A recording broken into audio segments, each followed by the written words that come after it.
selamat pagi sahabat. Kita bersyukur kita boleh jumpa lagi di Santapan Rohani Pagi dengan judul Belas Kasihan.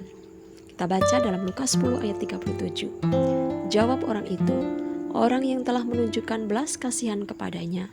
Kata Yesus kepadanya, pergilah dan perbuatlah demikian.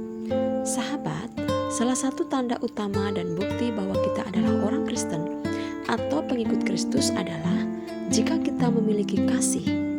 Tuhan Yesus berkata dalam firman-Nya, dengan demikian semua orang akan tahu bahwa kamu adalah murid-muridku, yaitu jikalau kamu saling mengasihi. Jadi, pengikut Kristus wajib mengikuti teladan Kristus, di mana kasih menjadi gaya hidup sehari-hari. Orang-orang dunia pasti akan tertawa bila melihat ada orang Kristen namun karakternya tidak berubah sama sekali, alias serupa dengan mereka. Karena itu sahabat, perubahan karakter adalah sebuah keharusan bagi kita. Kita yang dulunya cenderung egois dan tidak peduli terhadap orang lain, kini harus berubah menjadi pribadi yang penuh empati dan belas kasih terhadap orang lain seperti orang Samaria itu. Kata belas kasihan yang disebut pula welas asih atau kepedulian bisa diartikan dengan emosi seseorang yang muncul akibat penderitaan orang lain lebih kuat dari sekadar berempati. Perasaan ini biasanya memunculkan suatu usaha untuk mengurangi penderitaan orang tersebut. Inilah yang dirasakan oleh seorang Samaria ketika ia melihat orang yang terluka akibat dirampok dan dipukuli oleh para penyamun. Dilandasi oleh belas kasihan, maka orang Samaria itu pun tergerak hati untuk menyatakan kebaikannya dalam sebuah tindakan nyata. Belas kasihan, jika tanpa disertai dengan sebuah tindakan, tidak akan berdampak apa-apa. Nah, perihal kasih ini, Yesus bukan sekedar mengajar atau memberikan perintah agar kita memiliki hati yang penuh dengan belas kasihan. Namun ia pun memberikan teladan yang luar biasa. Hati Yesus adalah hati yang selalu memberi, penuh dengan empati, berlimpah kebaikan, kemurahan, dan belas kasihan.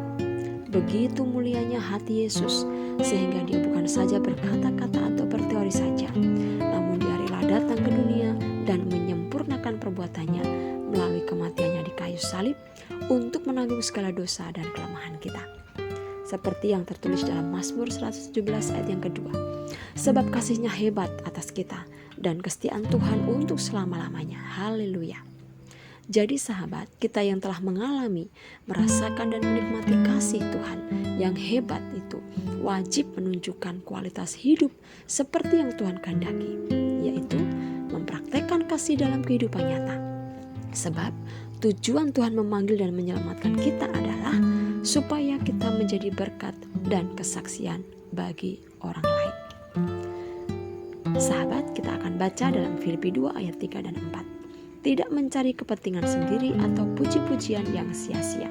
Sebaliknya, hendaklah dengan rendah hati yang seorang menganggap yang lain lebih utama daripada dirinya sendiri.